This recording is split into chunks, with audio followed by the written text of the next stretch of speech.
You just tell me when, Roya. That was live.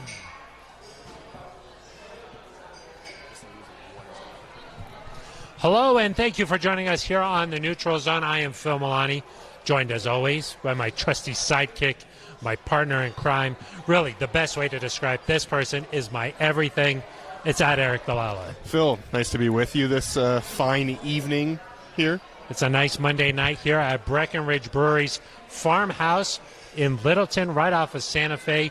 We are here every Monday from 6 to 7 Mountain Time, chatting all things Broncos. We're also live on the Broncos YouTube page. And Eric, the idea behind this show is it's about NZ Nation. It's about the fans. Please leave a comment if you're watching on YouTube, and we will answer it immediately.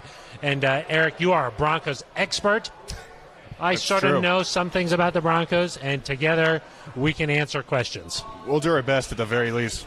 Phil, we're in a new setting tonight. Yeah, we are inside because, it's Colorado. We're up in the mountains. We're a mile high in elevation. It's starting to get a little chilly this time of year. Yeah, I mean, you wanted to stay out there. I did. I was a little bit softer, said let's go inside where the... Well, you were concerned about your hair. It was a little bit windy. Yes. You were like, my hair doesn't do wind. And I want my my beer from Breckenridge Brewery to just stay at a really nice temperature, not get too cold. Yes. And if it gets too cold... Then it freezes. Okay, got it. Because it's that cold outside right now. Yes, it is. Yeah. Unfortunately, Eric, we are talking about another Broncos loss, this time What the heck? at the hands of the Steelers.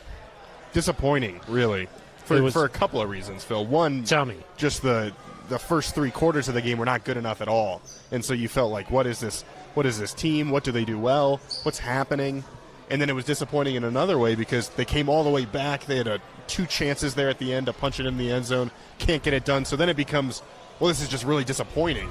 You're saying that it was a double whammy. You were disappointed in the first half. Then when they started playing well, you were disappointed in the second half. Well, disappointed that they couldn't pull it off. Obviously, it's better to come back than to play the way they did in the first half the whole game. But you kind of had a feeling there, Phil. They're playing Renegade in the stadium. Cortland Sutton's fist bumping along, and you're like, oh, you think Renegade was helping the Broncos? Yeah, they were fired up. Really? They were fired up.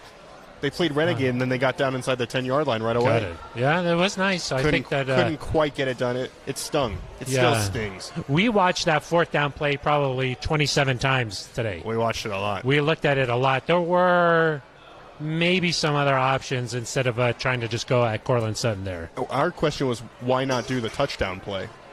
Yes, I was like, did they not want to score? Just throw it into the touchdown area. Yeah, that was our thought. And to the open guy. But, yeah, obviously a tough situation. So much is going on. The crowd is going crazy. You've just driven down the field. The clock is winding down. There's no timeouts in that situation. And I think it's natural for a quarterback to just say, I want to go to my most trusted wide receiver, and that's obviously Cortland Sutton. Yeah, I mean, it makes sense why you threw it to Cortland Sutton. You've got Kendall Hinton on a pattern. You got Noah Fant, who's somewhat open, but still has a guy right there who could hit him hard as the ball gets there. Melvin Gordon on a swing pass. I mean, there were some options, but when you look at Cortland Sutton there, he's the guy that made all the big plays. And so it makes sense why Teddy would go there. It just the throw wasn't quite good enough. Yeah, it looked like maybe Kendall was open on the opposite side of the field. Tim Patrick pretty well guarded. Would have been a tough throw and catch for Noah Fant. So could have maybe took off and run. That was one option. That is another option. Whether there. you get to, that's one of the things you can do. That is another option that Teddy Bridgewater could have done. But it makes sense to go to Cortland Sutton, and I think at some point you have to just say the Steelers. I think Vic Fangio said it today. Sometimes you just got to say, hey, the Steelers did a heck of a job there. Yeah, and you put yourself into too big of a hole. We talked yesterday on the postgame show about missed opportunities. And the Broncos had a penalty, three penalties really that led to a 15-point swing. And so at the end of the day, nice that you came back, but kind of they didn't deserve to win the game, even if they did have that final chance. And they would have had to score the touchdown and then the 2-point conversion, so that's asking for a lot, and then go to overtime there, although they did have all the momentum at that point. But I think the bigger thing, Eric, is that the final score was not indicative of how that game was played. You think it was closer or further off? Way further off. I mean, it seemed like in the first half, I think the Broncos had less than 100 yards of total offense. They did not get their first down until Javonte Williams. Fact check, wrong. Is that wrong? Yeah, more than 100 yards, but not many more. I think 107. Depends on who you talk to, I guess. Huh? I was keeping my own stats. Yeah. Yeah, You're you know, like you got I the like to score do. sheet. Yeah, exactly. But they did not get their first down until Javonte Williams busted that 49-yard run. There was only 8 minutes left in the first half. I mean, at some point you've got to string together a couple of plays and stay on the field there. It was pretty warm at Heinz Field, I think. You saw some guys really cramping up there in the fourth quarter, and the Broncos defense was out on the field what seemed like forever. Yeah, and especially in the second half, that one Steelers drive lasted, I think, more than 7 minutes. They score a touchdown on that drive. That felt like the backbreaker, even if the Broncos had a chance after that. And you talk about those missed opportunities. After the Javonte Williams run, Phil, that was one of them. You know, gets a penalty for spiking the ball. I know you don't like that call necessarily. That was a terrible referee call in that moment, in my opinion. How many times have we seen other players, Eric, they make a big first down, they spin the ball, okay? Sometimes the ball... The rule is the rule, I think. Sometimes they Spinning, spin the ball away. Spiking. It's just not normally called, Eric. It's sort of like, let me ask you this. If you're driving in your car, it's 45 miles per hour in there. Yeah. Say you're going 46. Okay, well, Life on hey, the the edge. law is the law. It's 45. You're going 46. Boom. You deserve a ticket, don't you? I guess so. That's how I feel about I that. see. Yeah. Normally, I'm going about 60 miles an hour in that area. Exactly. That's because I live life in the fast lane. In the fast lane. Yeah. But after that play, I mean, Teddy takes a sack that he says he can't take. Andrew Beck's wide open, probably scores a touchdown. Later in the game, Alexander Johnson drops an interception. Then Kyle Fuller has PI called on him. They score a touchdown. You hold them to a lot of missed opportunities. Hold them to a long field goal. Draymond Jones gets called for leverage. Did you? I had to look that up. I was like, what? I always have the going leverage, on? so I knew what that Oh, was. got it. Because in my opinion, and Vic Fangio agreed, I knew it was a penalty if you pushed off the guy to try and go up and make the block. Yeah. Didn't really seem like that's what Draymond Jones was doing, but they called the leverage on him. I had to look it up. Well, actually, I was standing next to Todd Davis on the postgame show. He explained what it was to me. Got it. Did he like the call? No. We were yelling and just really upset. Well, Most they say of the no game. cheering in the press box, but when you're I was back not in the press box. studio, I was in the studio. You can cheer, you can yell. Upset, yelling. Yeah. Yelling. Anger. In the fast I'm getting lane. heated up here, too. You are. Yeah, the temperature in here has gone way up. Because I'm Gonna getting, crack you're a making window. me angry. Yeah, gonna crack a window. Saying that a rule is a rule, that was terrible. Eric, we got a lot to talk. Oh, were you not done there? No, I was. I was looking toward you. Okay. I was going to say we got a lot to talk about over the next hour here, but the real purpose of this show is to answer fans' questions. Okay, and so we're getting a lot. We're getting a lot of fans' questions on YouTube. Noah fans. Noah's fans on YouTube. Here's one for you. This one's from Kiernan Groves. Okay. How do you feel about the coaching in the Steelers game? And I think that online we heard a lot of talk about Pat Shurmur's play calling. Even Vic Fangio was asked about it today. He said that he's confident in Pat Shurmur. No qualms. No qualms, I think is qualm, huh? Yeah. Qualm tree. Exactly. Yeah. No, No I mean, qualm trees. I think the coaching wasn't good enough, just the way that the play on the field wasn't good enough. There's several things that stand out to me. You get to delay a game on the first offensive snap of the game. Vic Fangio said that had to do with kind of losing track of time, the play clock after the change of possession, but he said that can't happen. And he's right. You cannot go out there on 1st and 10 and just all of a sudden have a 1st and 15 because of a delay of game on the first play, offensive play of the game. So that stood out to me. I thought there was maybe a chance at the end of the first half the Steelers get the ball back with a little over a minute to go. Short gain on 1st down. Maybe call timeout there. Broncos choose not to call timeout. They could have gotten the ball back with about a minute left, 50 seconds left. Would have liked to see them be a bit more aggressive then. And then, the offensive play calling certainly changed in the second half. Vic Fangio was asked yesterday, what was the difference? He said, we started to throw it outside the numbers. And if you go back and you look at what Teddy did well, throwing it outside the numbers, he had some good success finding Cortland Sutton, finding Tim Patrick.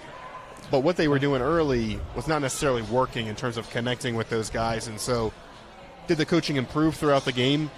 Yes. But the Broncos now at another game where they've not scored an opening drive touchdown. They go another game where, Vic Fangio said to me a few weeks ago, Phil, I don't have a trend yet. I asked him after the Jets game, was it nice to get off the field on the first drive because there was a big play against the Giants, touchdown drive with the Jaguars. He said, you don't have a trend yet. Well, Justin Simmons said yesterday there might be a trend because now you've got another drive, first drive of the game for the Steelers. Touchdown.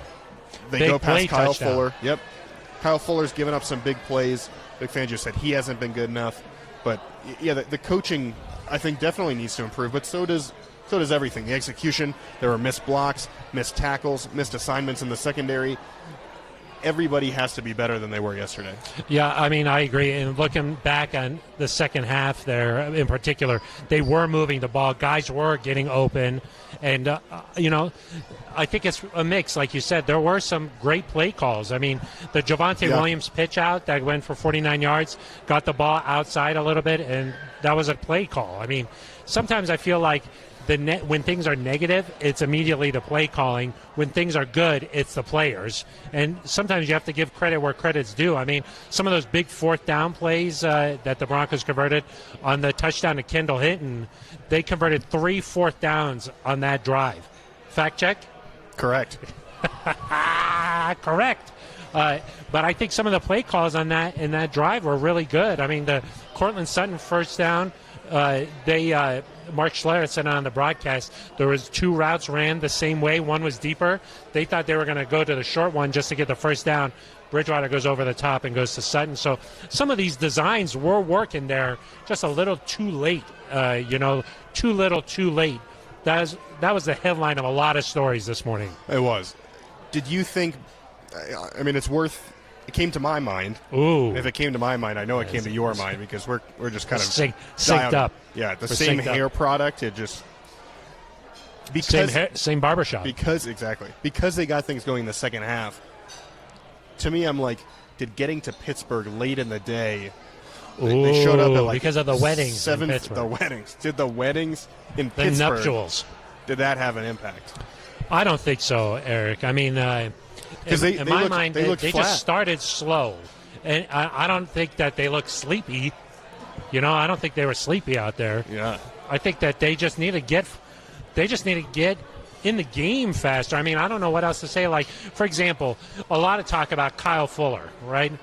Kyle Fuller has gotten beat deep a couple of times now this season. 3 times on the first drive. And it's been similar situations where he's just one-on-one against one of their top wide receivers, and he's getting beat deep there.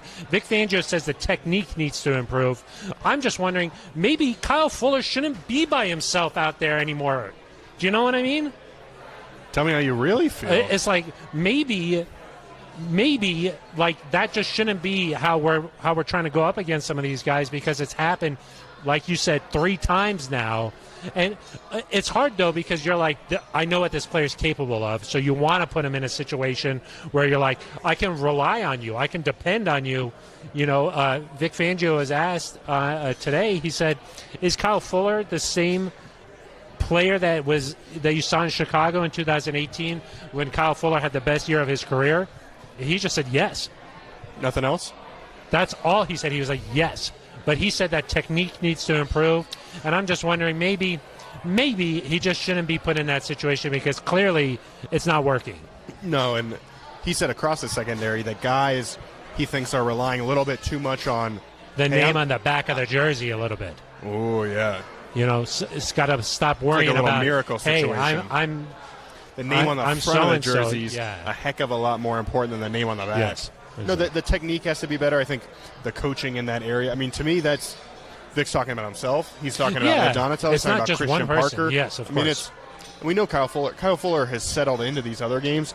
He did not really settle in as much to this game, I thought. But they have an interesting decision ahead of them, Phil, because Ronald Darby, it sounds like, should hopefully be back. Be good to go. In base, I don't know how you take Pat Surtain off the field. I don't think that is even a question. Yeah. He's been really good. He has to stay out there. I mean, he had a play yesterday. Chase Claypool tried a double move. Pat Surtain didn't fall for it for a second. Ends up breaking up a not a too deep of a pass, but maybe 20, 25 yards down the field. Just excellent technique.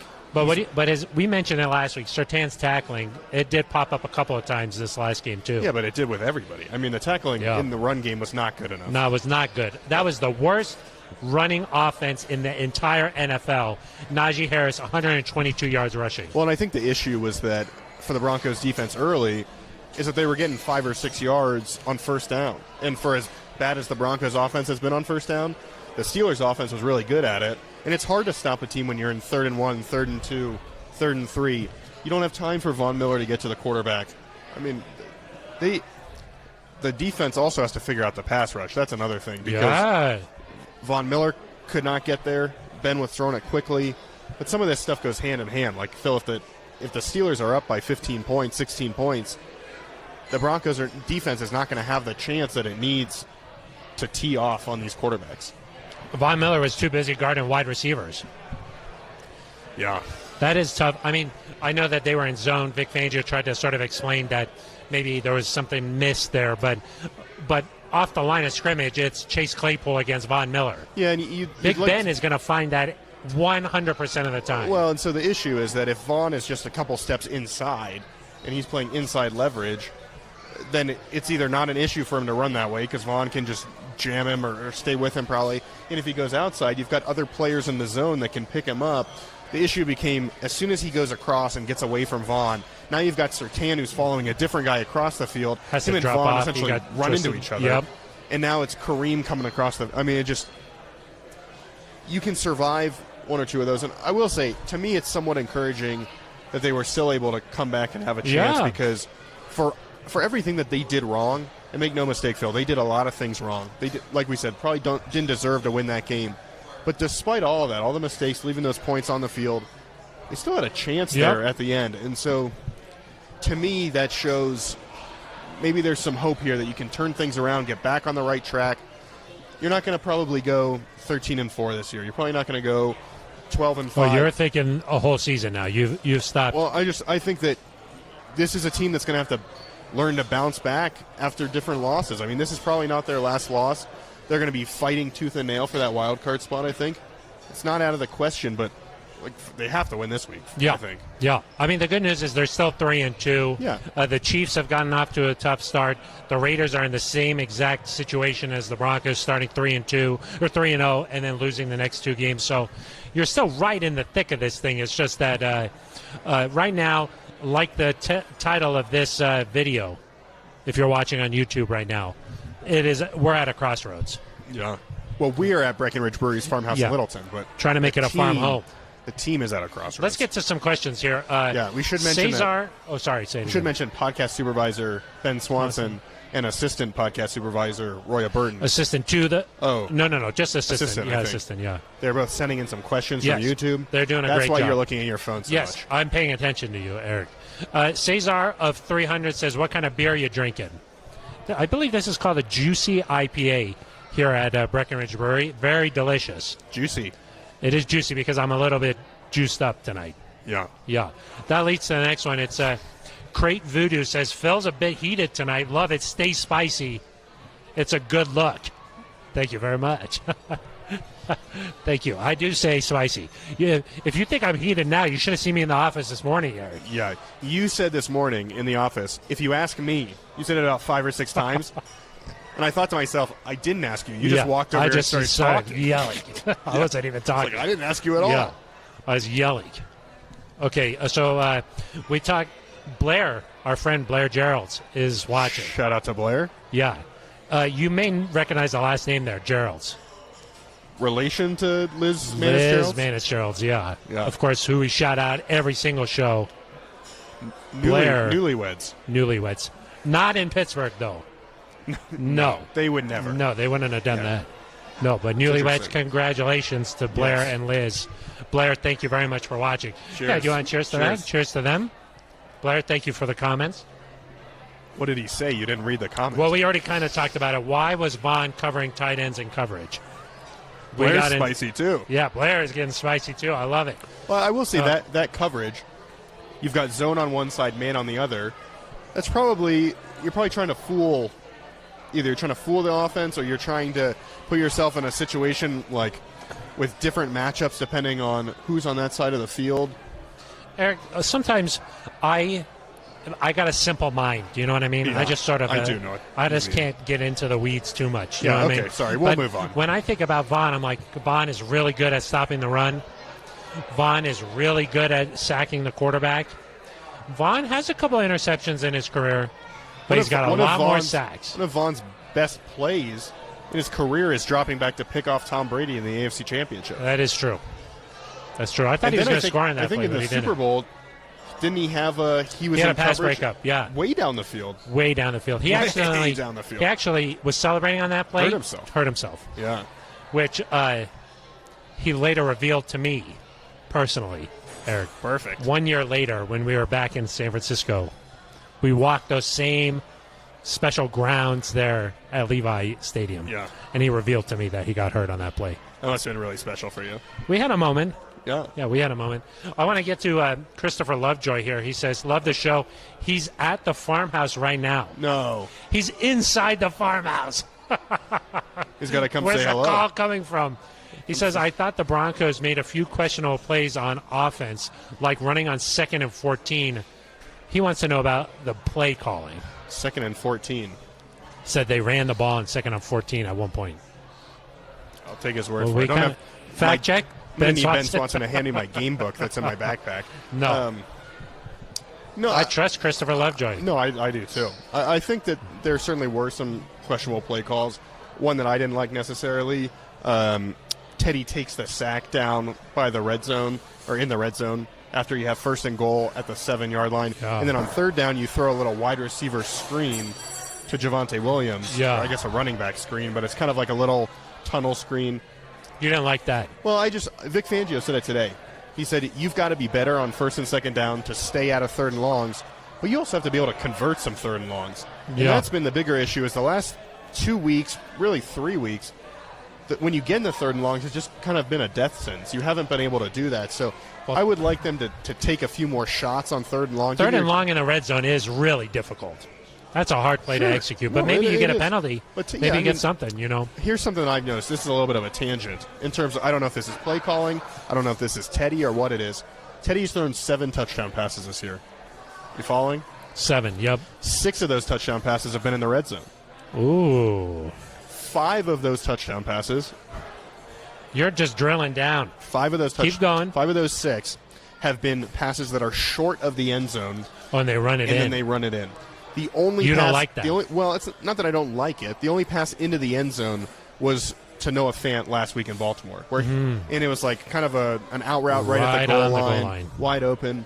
We have not seen Teddy fire the ball into the end zone into a crowded space and be successful. And that's what really plagued them at the end of the game was that he couldn't work the ball in there. At some point this year, you're going to have to do that because teams are going to figure out, hey, he's dumping the ball off here. That's not play calling. I mean, there's guys who are. That's not necessarily play calling. I think it's hard to say because who knows if the Albert O one, for example, that's a broken play, so he's just getting the ball to somebody. But on I'm trying to think of another example. The Tim Patrick against Jacksonville, where he's coming across the field, that's his first read short of the goal line. And so, to me, I don't know how many of these are designed versus Teddy's decisions, but something interesting to watch that I noticed today is he has not been throwing the ball into those tight spaces in the end zone. You got to make those throws in the NFL. Yeah, I mean, you just have to be able to fire it in there and take some chances and get it in. You can't be too afraid to throw the interception. Sometimes you got to take a chance. That's how I sort of feel. Yeah. But I will say, Pat Shermer's taken a lot of heat here. He did make adjustments as the game went on, and they got things going a little bit. It's just, I think the key is, and then it kind of leads into Raymond McIntosh's question here. Is he here too? I don't think so. Okay. How can we prevent a first half like we had this week? And I think that's the big thing. Scripting those that first drive, need more success right there. Well, yeah, I mean, you don't script 3rd down plays generally. So, again, when you're not finding success on 1st and 2nd down and you get yourself in 3rd and long, 3rd and medium, you're taking yourself away from what you think you can do well with that script. But I think that's a fair point, is that the script has not worked super well. These plays have not gotten them a first drive touchdown in a very long time. And then when you fall behind, which, listen, your defense is going to give up a touchdown occasionally. Your defense is going to give up a big play and hold them to a field goal occasionally. But when this team gets behind in particular, Phil, they're going to struggle because their identity should be to run the ball, play good defense, let Von Miller tee off when you build a lead. And so if you're entering these games and you're playing from behind the entire first half, you kind of make it impossible to do what you want to do. Did you say identity? I did say identity, and I don't like the Gotcha word. a little bit. I don't like the word I got identity. that going in your mind. Because you said that to me earlier. Yeah. What is this team's identity? Well, here's what I mean by that. It's like okay? culture. Can I explain it to you? Yeah, you can explain By it. identity, Do I have it's to like listen? when I think about what's going on in Las Vegas right now at the Raiders headquarters, aside from all the John Gruden emails. Oh, okay. I'm just talking about the game planning stuff, okay? They're getting ready to face the Broncos. Yes. What are they saying? Okay, we got to stop this. We're worried about this. What's going on with this? Right now, I would say that this Broncos team doesn't really have that one thing where they're like, opposing teams are worried about it. And heading into the season, I would have thought this defense is really, really talented, okay? They're going to win a lot of games, low scoring. Maybe the defense is taking the ball away. Then I thought, okay, they got two excellent running backs. This team's going to run the ball, and Teddy Bridgewater is that veteran. He's not going to turn the ball over, and they're going to win low-scoring games. And that's what they did the first few weeks of the season. But these last two, I'm like, what is the identity of this team? What are they trying to do? And we've talked about it a lot where we're saying, okay, who's dictating the terms of play? When the Broncos want to dictate the terms of play, what is it they're doing to dictate it?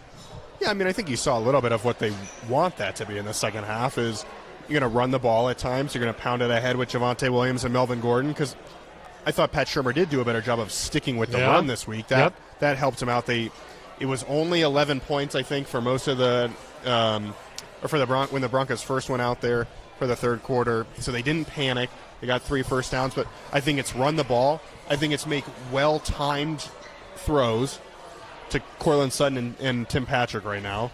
I mean, that's part of it, is that your identity was supposed to be based off Jerry Jeudy and KJ Hamler being part of this group, and to not have them hurts, and everybody has injuries. I get that. Yep. Your identity was probably based on Noah Fant being able to go out there and catch passes. But not everything could be your identity, though. Like, say, for example, when you play the Chiefs, right? You know that Tyreek Hill is going to blaze down the field, and he's going to get the big play, and you know that Travis Kelce is going to be a problem. When you look at the Broncos, what is that for the Broncos? What I'm saying is that some things have made it difficult to determine their identity because these wide receivers have gotten hurt. Yesterday, you probably would love for Noah Fant to be able to attack the linebackers like he did last year. But Garrett Bowles and Bobby Massey have needed that extra assistance. They've kept tight ends to chip. So because Garrett Bowles isn't playing as well as he had last year, now all of a sudden you lose the ability to put Noah Fant out there because you've got to keep him in to help protect. So to me, that's kind of where a complete struggle of the offense is hurting their ability to kind of do things consistently and find that identity. I think they'd like it to be running the ball and having Teddy Bridgewater, whether it's play long action, drives down the field. Yeah, long drives, ball control. That's what I was going to say. Time of possession. But also, that's how they're going to win games in my mind. Yeah, but I mean, like, good teams, you say they have identity, you say they have culture. Well, a lot of the times they just have better players, maybe better play callers. I mean, it's not necessarily. I think good teams can change what they do week to week to match up. Yeah, and but I just think this Broncos team is supposed to win games playing good defense, and they're supposed to have long drives that dominate time of possession. And when you can't stay on the field as an offense and you're in these long third down plays, that's the problem. And when the defense is giving up big bombs on the other side, that's a problem. And so when you can't sync up with your identity or what your strengths are, I mean, playing good doesn't really work. Playing good defense, like playing good, is not an identity. That's like just what the goal should be. Yeah, but I'm saying like playing to your strengths should be. Well, their identity could relying on the defense. Their identity could be throwing the football down the field. It could be running the football. It could be running play action. It could be any number of things. If you're not getting first downs and you're going 2 of 12 on third down, doesn't matter if your identity. Yeah, they got to stay on the field. I mean, they got to win first down. Part of it is that they cannot get to some of these things they want to do because they're struggling early in drives. Yeah. So that, I think once you figure that out, then you get back to what you saw against New York, what you saw in Jacksonville, what you saw against a pretty good Jets defense. You know, like those are the things that you can do when this is successful, but they're never going to, well, I don't want to say never, but to me this doesn't seem like an offense that's ever going to go out and score 45 points. They need to win games in the mid-20s. Yep. But right now they're making too many mistakes to get to the mid-20s, and then instead of the defense being on the field for fewer drives, less time, and being able to hold those opponents to the low 20s or high teens, now they're giving up 27 because they're put in bad spots. Yeah. I mean, I think that's accurate. I think they haven't turned the ball over. That was part of their identity. Yeah. I just think playing to their strengths, I think we both agree. Scoring in the mid-20s there and holding teams to a lot less than that. I mean, that's sort of when you, the defense playing better than it has. The fact of the matter, when you don't have a... When Teddy still played, I thought Teddy had a nice second half. He still played decently. When you don't have a Patrick Mahomes or an Aaron Rodgers or a Justin Herbert, you are going to be in a lot of these. Josh Allen, I know you are now all aboard the train. I was just talking to you about the game I watched yesterday. But when you don't have one of those guys, I've been on that train. Your margin for error is lower. You're going to play a lot of these close games. You're not probably just going to go blow a ton of people out. And so, you kind of have to get used to these sort of games. And one-possession games tend to be a 50-50 endeavor. So maybe the Broncos win the next one. I think as Roxy's points out here, a Broncos fan, says the defense needs a little work. I agree. I mean, a lot of the focus is on the offense right now. But in my opinion, you are expecting the defense to be really good, and they've not lived up to the expectations. Yeah, I mean, some of that is because of the offense, right? Like, if the offense builds a lead like it did the first 3 weeks, then they have to drop back to pass, and the defense can go after these quarterbacks. Easier to stop the run when you're not facing these, drive after drive after drive, and you're able to get some rest. So those are important things. But, the defense needs to play better. The secondary has not played up to its potential. I think Justin Simmons and Kareem Jackson would tell you they both need to be better. The Chase Claypool touchdown right in the middle of the field. Yeah, and I think Vic Fangio... Sort of surprising there. He kind of made it sound like that was Kareem's, I don't want to say fault, but Kareem needed to get there. Get there. Yeah. So what do you do... Because I think we talked about this a little bit earlier, but we didn't kind of finish it. What would you do with Kyle Fuller, Ronald Darby, and Pat Surtain? Oh, you mean like because you have this talent there now? Because I don't think you can take Pat off the field. Well, I think that just man-to-man defense, I think Darby is your best coverage guy. That's what I think. I think Pat Surtain, I think Pat might already be their best corner. I think that You've seen Darby play one game. But the hype surrounding him coming in was that this guy's sticky, he's fast, he's the best coverage guy. The hype around Kyle Fuller was that this is an incredible signing, and it's amazing that they got this guy in the third wave of free agency. I didn't see Darby get beat deep a ton in that first game. Right, that's what I'm saying, is that I would get Darby out there. I would stick with Fuller and just try to work on the coaching and say, look. So you would take Surtain off the field and base and nickel? At this point, yeah. Yeah, I would not do that. That's what I would. I would put Darby back on the field at right. I would move Surtain to left, or you can keep Surtain where he's been playing and move Darby over. I would keep Bryce in the nickel, and I would play Kyle Fuller when you're in dime. So you would bench Kyle Fuller? Patrick Surtain has played better than Kyle Fuller the last 3 weeks, really probably all year. Okay. It's not personal against Kyle, but you drafted this kid number 9 overall. Wow. Vic said this guy's been everything we want him to be. When did he say that? After the game, or before the game on Wednesday, I think. Last week. Yeah. Okay.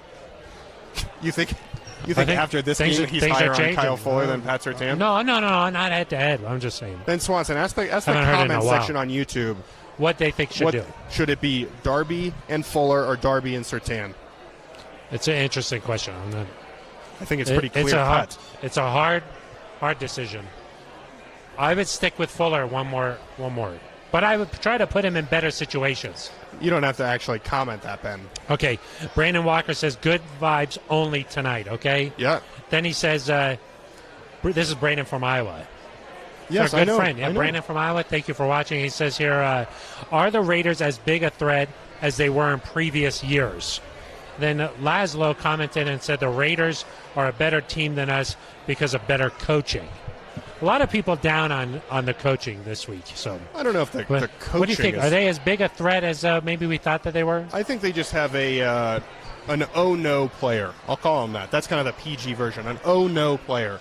When you're an opposing defense and you're facing that offense, you have a player that makes you go, oh, no. That's Darren Waller. He is really good. He is really hard to cover. You talk about identity. They'll target him 18 or 20 times a game and just go to him over and over and over. Cortland Sutton, to me, is a really good player. He made his, another 100-yard game. But I don't know if he's probably not going to run away from you because of his speed. I don't know if you're afraid he's going to go off for 200 yards. To me, the oh-no player for the Broncos is Jerry Jeudy. And right now, he's not healthy because I think when you face Jerry Jeudy, you're like, we can't cover this guy. Can we get a quick update on Jerry Jeudy? He's not back yet. Well, but Vic Fangio was asked about it today. He said he's doing well. He's doing well. But Not this is now the fourth game he's going to miss, right? And yeah, 2, 3. He's missed 4 games. This will be the 5th game he's going to miss. Oh, yeah. This is going to be the 5th game. Yeah. So, and we were talking about maybe the 6 week. 6 to 8, I think, right? Yeah, but we thought maybe it was going to be closer to 6. And Vic Fangio said he's trending in that area. I would look maybe that Washington game after the Thursday night game in Cleveland. You have an extra few days because they're not going to rush him back on a short week. No, I agree. I would look at that Washington game or the Dallas game as kind of a. That Washington game would be really nice to have him back. Yeah. Could be nice. Peyton Manning is going into the Ring of Fame that day. Big weekend this week with Mike Shanahan. Yeah, that's true. Steve Atwater is going to get his Hall of Fame ring. Good for Steve. Huh? Good for Steve. Oh, yeah. Steve was our first. He joined us for our first episode and here. Last guest. Well, hopefully we'll get some more maybe. That's true. We should mention that we are broadcasting live from Breckenridge Brewery's farmhouse in Littleton off of Santa Fe. If you are in the Denver area, come on out. Hang out with us here. Have a beer, have a drink. We're here every Monday from 6 to 7. If you don't live in the area, we are live on the Broncos YouTube page, and that's where we're getting all our questions from. Yeah. Have we gotten any updates about the cornerback decision? Let me see here. Darby and Surtain. Yeah, yep. Surtain. And then he said Suntan, though. He misspelled. Suntan. Yeah. That's a nice little nickname. I think that's Blair. He misspelled the Surtain. He said Suntan. Blair. That's tough. It's tough when you're trying to type fast. But, you know, as someone who makes a lot of typos. You do. A lot of mistakes on Twitter, I can't really criticize. No, you can because you're perfect. Right? I'm right about this, so. Moorebro S15 says Fuller's given up so many big plays. He needs to learn not how to do that so many times. It's good advice. And then Brandon from Iowa says Darby and Surtain. So people like Surtain. But I think that right after the game that Fuller had, it's easy to just bash on the guy. But see, I'm not. If it were one game, I wouldn't be going off that. I'm looking at Surtain's body of work from the last 4 games. I'm looking at Kyle Fuller's body of work from the last 4 games. I just think, Pat Surtain was supposed to be this guy. Yeah. So it's not a shock that he has been. And if this were another team, Kyle Fuller's good enough that you say stick with him. This is a unique situation where you have a guy that is so good, and listen, in dime or maybe even in nickel, bring Surtain over. Put him on Darren Waller, Travis Kelce, whoever, but I just think you can play with all these guys out on the field, too. It's a lot. I mean, Pat Surtain got 16 snaps in week 1. He needs to get more. You're taking him off the field. Jules Romero says Darby and Surtain. Everybody's saying Darby and Surtain. And I think that's the natural reaction here. But I think you got to stick with Fuller a little bit. You have the unnatural reaction? I have the more sophisticated and nuanced reaction. And I don't nice think, way to say wrong. And I also don't think that'll happen. I don't think Fangio is going to bench Fuller. I don't think that'll happen. So I like to be right a lot of the time, and so I think that's what's going to happen. Here's my take, Phil. I think it's John Kushner. Kushner. I don't know. How do you think you say his last name? So sorry, John. Kushnerite. Yeah. Kushnerite. He says I agree with benching Fuller. Blair says, can't wait to see Vaughn on Waller. That's a good comment, Blair. Much better than the Surtain. That's much better. Can I go back to the corners for a second? Okay. I think it's more likely that Darby stays on the bench Really? than it is that Surtain goes to the bench. Okay, but so you think that they wouldn't swap like Fuller for Darby? I think no matter what, Surtain is going to stay on the field and base. Okay. He's And proven that. Yeah, I think he's been that good. That's good. That's good to hear because obviously, Yeah, you want him to be that good. He's a first-round pick. You want him to be that good, so that's a positive sign. I mean, look, Kyle Fuller is just here on the 1-year deal right now. Yeah, Darby is a 3-year Darby is deal. a little bit, so, I mean, it is possible that maybe they... It's just there's a lot of... Is someone doing here. yard work? Because Phil Milani is hedging. He's hedging. I still think that Fuller is an excellent cornerback. I just don't think he's disagree gotten with beat. you. He's just gotten beat deep here, a lot. I can't see the notes that you're reading, but I assume it just says Surtain over and over. The whole thing just says Surtain. Eric is a genius. Eric's so much smarter. I just choose not to read those here. Let's see here. Okay, yeah, here's one. Horacio Valleda says, what's most frustrating is seeing good players not utilized based on their strengths. And I think that's referring probably to Von Miller. I think it talks about Von Miller. I think it talks about Noah Fant. I think it can talk about, I don't know if you want to say the linebackers, just in terms of putting them in position to succeed. Talking about Miller and Fant in particular. With Vaughn, I think he said after the game, I got to get there in less than 2.2 seconds. Yeah. He's being, I don't know what the right word is. He's being a little unrealistic, just in terms of, like, Vaughn, we know you can't get there in under 2.2 seconds consistently. That's really hard to do. Consistently. But he's saying, like, but he can do it. I've got to do it no matter what. What needs to happen is the coverage needs to be a little bit better down the field. The offense needs to give you a lead so that Vaughn can have 2.5 seconds, 2.8 seconds to be able to get to the quarterback, because that's when you're going to make the plays. I mean, one of the plays that Roethlisberger held the ball, one of the very few, Vaughn forces him to his right, and Malik comes back and blasts him for a fumble. So that's a position where you're able to use Vaughn the right way.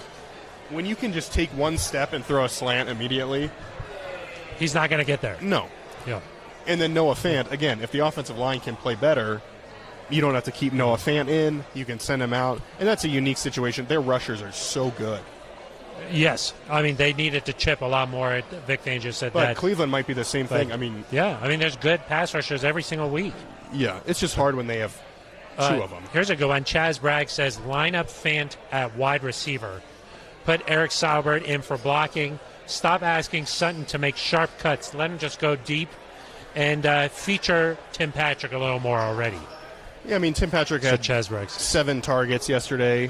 9, I believe. So he had a lot of targets. He did.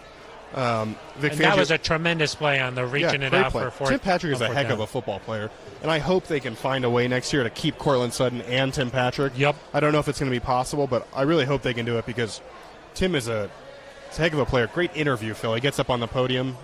Very entertaining. He keeps it real. But, yeah, I mean, I don't know if you need to putting Noah Fant in the slot could work, but you've got to... Well, we talked about it last week. Getting Noah Fant the ball in space and let him utilize his speed a little bit. And not just that, but that should be the goal. Get him the ball when he's already moving the right direction. It's hard when you run these screens where he's stopped and he has to get going again at his big frame. Have him come across the field. Have him go, north-south. Those are the sorts of things I look for. Cortland Sutton, he can run those comeback routes, I think, going deep. You need those comeback routes to be a threat. But, yeah, I mean, I agree. Get the ball to Cortland Sutton going north and south as well. I watched that fourth down play a lot. You saw Cortland sort of rounding that there. I mean, in that situation, maybe I'd like the ball up high in that situation where he could go up and 50-50 it a little bit. Asking him to just plant and have a sharp cut there and then back shoulder it toward the inside part of the field, I don't know if that's his strength. Yeah. Well, and I think the Broncos in general, where they've struggled, is getting the ball to your playmakers with room to run. They did that really well in Week 1 against the Giants. Jerry Jeudy got the ball in space, was able to run. A couple of other guys were able to do the same thing. They've got to get to the point where you can get Cortland Sutton, Noah Fant, Tim Patrick, when Judy comes back, get those guys in the open field and let them turn up and gain 15 to 20 yards, because right now it's a lot of catch the ball and you're pushed out, catch the ball and you're tackled immediately. It's hard, I think, over time to sustain that again and again and again. They were talking about on the Sunday Night Football broadcast, Phil, the Chiefs could dink and dunk all night and probably get down the field and score. That's hard to do without making a mistake or having a penalty, so you need some of these bigger plays. That's a good point here. That leads right into another question from Brandon. He says, the Chargers are terrifying. The Chiefs are lost. Do you agree? I do think that the Chiefs are going through something right now here. They did not look like the Chiefs last night. Obviously, the Bills are really, really talented, but that Chargers team looks like it's gearing up to be one of the best teams in the AFC. Right now, I would put them ahead of the Chiefs in terms of teams I'm scared of to play like this week. I would say that the Chargers are the scarier team right now. Yeah, I mean, they've got a really good defense with incredible pass rushers. They've got a really good back end of their defense. They're fast. You know, they make plays. Brandon they force Staley, turnovers. of course, bringing that Fangio defense over there. Yeah. Then Obviously, offensively, Justin Herbert is. Mike Williams is. Justin Herbert might be a top 3 quarterback, top 5 certainly. I would think. In the there league was a right column in the Athletic today. It said he's no longer a good young quarterback. He's just a good quarterback. He's a really good quarterback. Yeah. Remove the young. He's just among the better players in the league. Let's hear Manny Moore. The Chiefs will figure it out. I mean, they've got Patrick Mahomes, they've got Travis Kelce, they've got Tyreek Hill. I don't know that they're going to win the Super Bowl this year, but they're going to make the playoffs. They're still going to be a threat. The Chiefs? Yeah. Yeah. Well, you just sort of trust that they're going to figure it out at some point, which is a scary thing. Yes. But right now, they don't look like the Chiefs that we are used to seeing. Some questions about the O-line and D-line here from Money Moore. It says, both the O-line and D-line are far too soft. Derek says, every game our interior D-line, no penetration. Money Moore responded, said, we can't pressure the quarterback. Our QBs can't stop getting pressured. O-line is banged up, says John. So what do you think about inside the trenches? Obviously, they're facing, with the Ravens and Steelers, two of the more physical teams, but especially on the D-line, it did seem like Najee Harris, say he got, we talked about this on the postgame show yesterday, Todd Davis pointed this out, it seemed like you would stop him around 2 or 3 yards, and then for whatever reason, he'd fall forward, he'd get pushed, and a 3-yard gain turns into 6 or 7. Well, he's a big, powerful runner. I mean, he's good, too. The old saying, they get paid, too. But, yeah, I mean, I think some of John Fox. Some of it is the defensive line needing to get better penetration, play a little bit tougher, stouter up front. Vic Fangio admitted they didn't have enough oomph. I think some of it is probably the linebackers. You miss Josie Jewell there. He's a really good run stopper. Yeah. We talked about Justin Cernad. One of the issues might be that his run ability. So that's something to watch. And then the offensive line, Phil, I just think it's been tough with Dalton Reiser and Graham Glasgow missing time. Glasgow's been in and out. So you haven't been able to develop that continuity, that consistency. I think when you see some of these protection breakdowns, like on the Bridgewater sack, for example, that's not the run game, but Bridgewater sack, Devin Bush comes through free, unclear. That's not an O-line. That's not an O-line? No. I mean, Bridgewater needs to get rid of the ball there in that situation. But when a free guy comes through, so part of that, I think, I think Javonte Williams was on the field there. Saw something to mention, maybe pick that up. So with the offensive line, I think it comes down to some continuity. We heard from Graham Glasgow today. He said that he's had a little bit of a rough start to the season with the heart. Of course. Yeah, he had an AFib in that first game. He said that maybe he was just out of shape. He was thinking that. He thought maybe he was having an anxiety attack. He thought maybe it was asthma. I mean, that's a scary situation. Yeah, no doubt. So you kind of feel bad for Graham having this start of the season. Hopefully he's turned the corner here a little bit. Dalton able to get back, but yeah, I just think that that's a case of going up against two of the more physical teams in the entire NFL. I mean, not everybody's going to have a defensive line that good, a linebacking core that good. Raiders have Max Crosby, who's a really good rusher. I don't know if they have quite the front seven. Nassib is talented. I don't know if it's no T.J. Watt. No TJ Watt, that's true. No Melvin Ingram. No Devin Bush coming with the speed there. Macho Reyes says, God help us, send an angel. I don't know. Christopher Lovejoy, I think he's probably still in the building somewhere, says, I see a lot of Teddy slander in the comments. Actually thought he played pretty solid game. Obviously started slow, as did the rest of the team. But even with the start, the team was 3 yards away. He puts from a win, let's just say maybe a tie. 3 yards and then 2 yards away. Yeah, I mean, Vic Fangio no said... Teddy slander maybe from us. Vic Fangio said after the game he didn't really use the concussion as an excuse. I do think there's something to the fact that Teddy was limited Thursday. He's practicing Friday, which is not a full speed. I mean, you're not in pads that day. It's not necessarily the same intensity as a Wednesday or Thursday practice. I think it makes sense that he could come back off a concussion and take a few series to really get going. Yeah, sure. But yeah, he played well in the second half, and I would say some people, I don't know what the comment section is like. I don't know what's being curated. Well, you do have the comments on your... I'm being present in the moment. Thank you. A lot of people said, bench Teddy Bridgewater, time to see Drew Lock. I do not think we are at the point of this season. I don't think we're at that point. No, the Broncos are 3-2. With a win over the Raiders, you go to 4-2. Things are very much alive. I mean, I think there's just this negative energy, Phil, this negative tone, because you've lost 2 consecutive games, and those are against the 2 good teams that you've played. So I understand it, but at the same time, you have to understand you're 1 game back in the AFC West. Let's just say we're still in a good spot for now. Let's just say for the sake of projection, you love the schedule. That the Chiefs and the Browns end up with 2 of the wild card spots. Would you say that's a fair guess? Sure. Or the Chiefs and the Chiefs or the Chargers and the Browns or the Ravens. I think it's fair that the North will have 2 teams. The North will have 2 teams. The West will have at least 2 teams. At least 2. So then you look at least right now, you've got a clump of teams.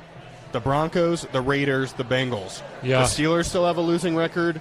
The Patriots have a losing record. No, I mean, 3-2 is still not a terrible spot to be in right now. No, I mean, you're going to go down the stretch and have to get wins, but this is not over by any means. No, I don't think so.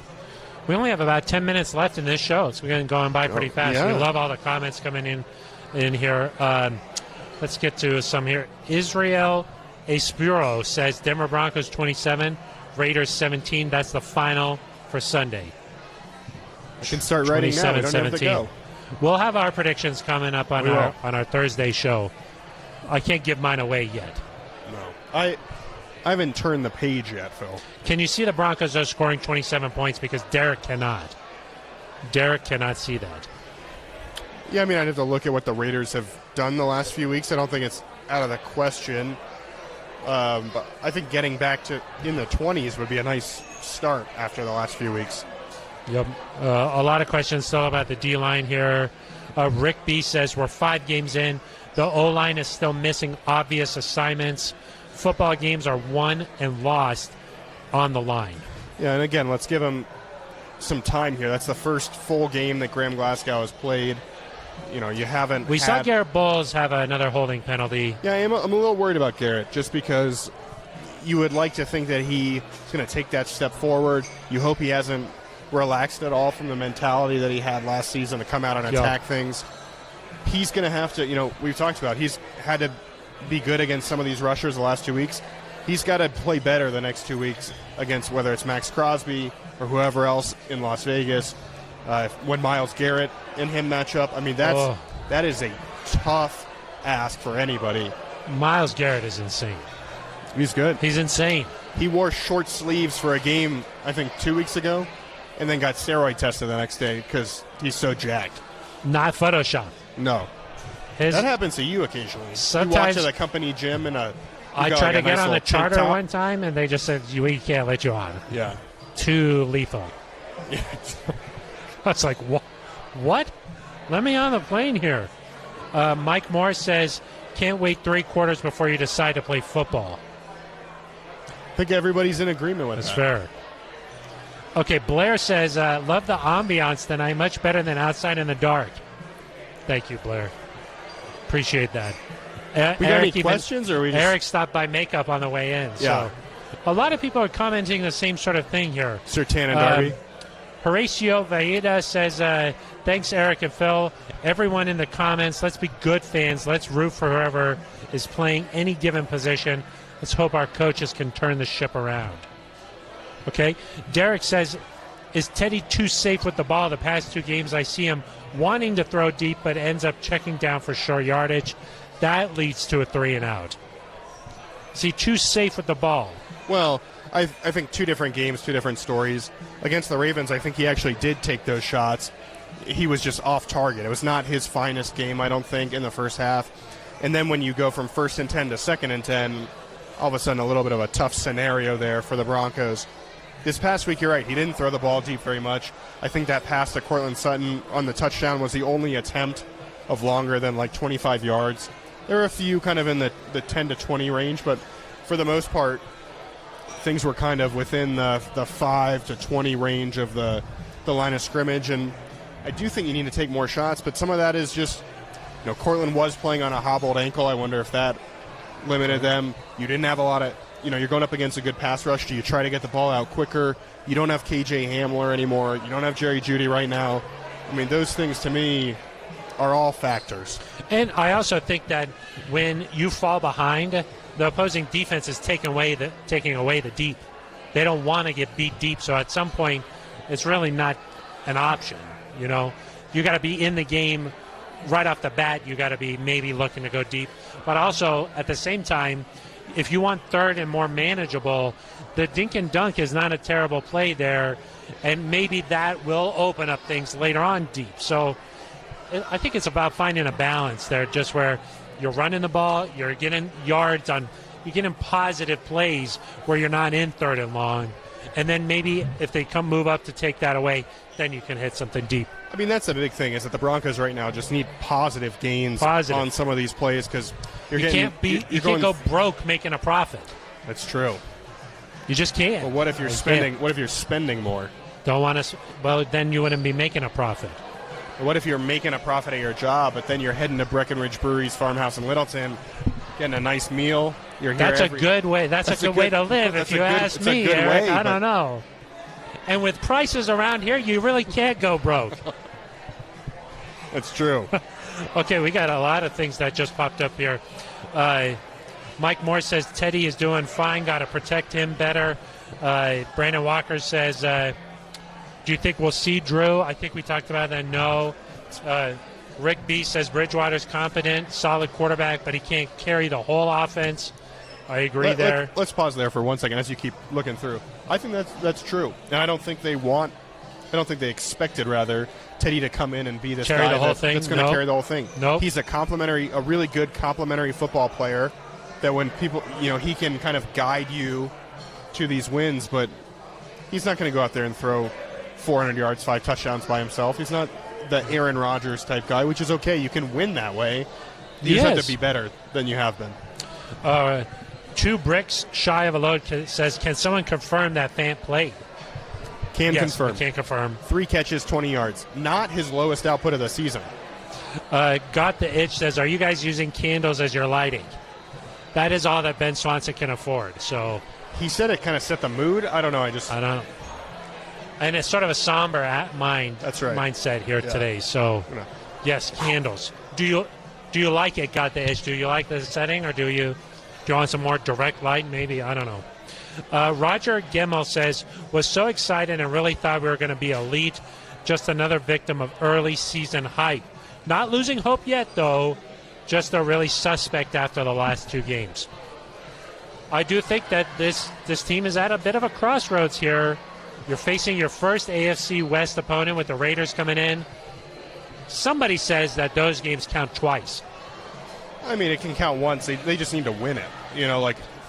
Yeah. We talked about... You got to stop the bleeding. You can't... Good teams don't lose 3 games in a row. Especially because you go to Cleveland on a short week. If you were to go to Cleveland on Sunday, that to me is a winnable game. Because you can, if you can pull off an upset. Thursday night is just so hard on your body.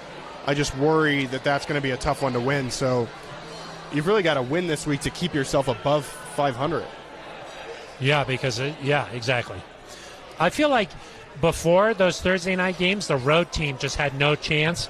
That's not really been the case this season. We've seen some road teams go on and win. It's still much harder. I mean, I think the rate is like 70% of home teams win Thursday night, and when you look at regular games, it's like 50-something%.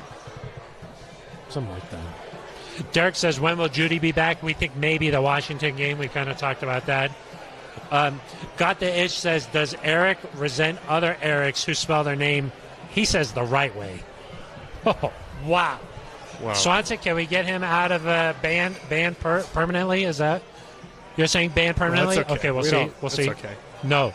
I'm just trying to defend you. More of a pity situation, you know? Got it. That's like when I see Phils who spell their name F-I-L, like how it's supposed to be spelled. Yeah. P-H, Yeah. I don't know. Here's a good one as we start to wrap up here, though. Crate Voodoo says the Ravens game was parsed as a must-win. Then we didn't. The Ravens? That's what he says. I don't agree with that. You'd think that the Steelers game would have been gotta get right.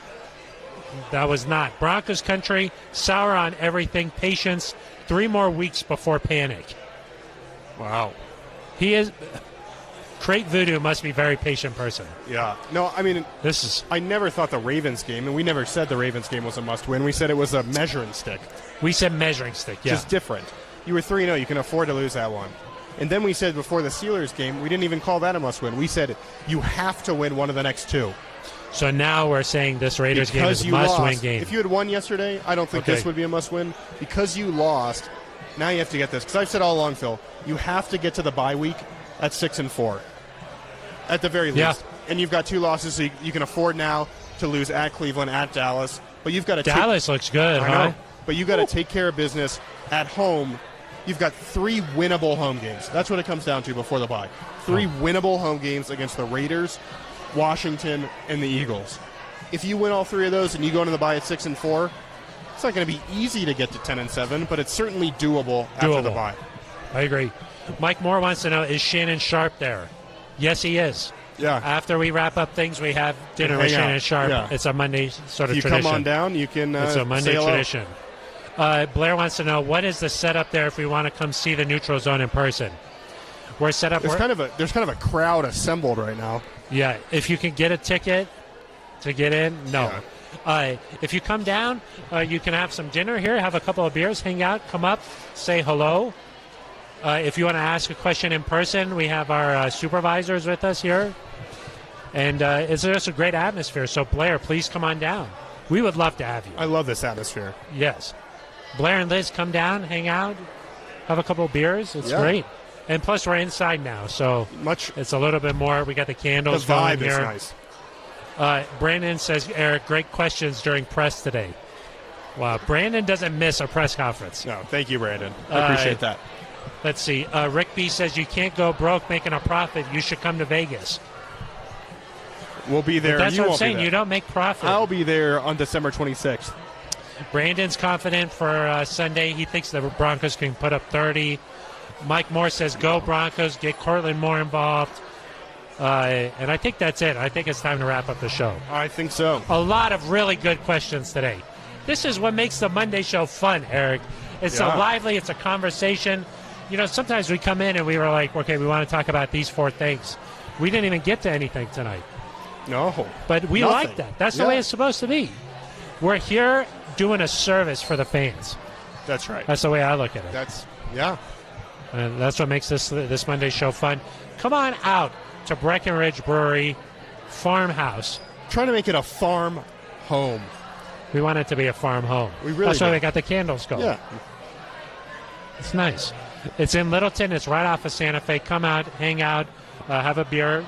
Eric's just finished his. I'm just about finished with mine. It's time to go. That means it's time to go. Yeah. Yes. What's that, Shannon? Okay, yeah, we'll be right there. Shannon says the appetizers have already come. Wow. Yeah, so we gotta That's wrap up. what you've been doing on show. your phone. Yeah. He's been texting me. He said, "What do you want?" Shannon, I'm trying to do the show. Anyway, we'll be back next Thursday, okay? This upcoming Thursday to preview the Raiders game. We got a lot to break down. How many did you do?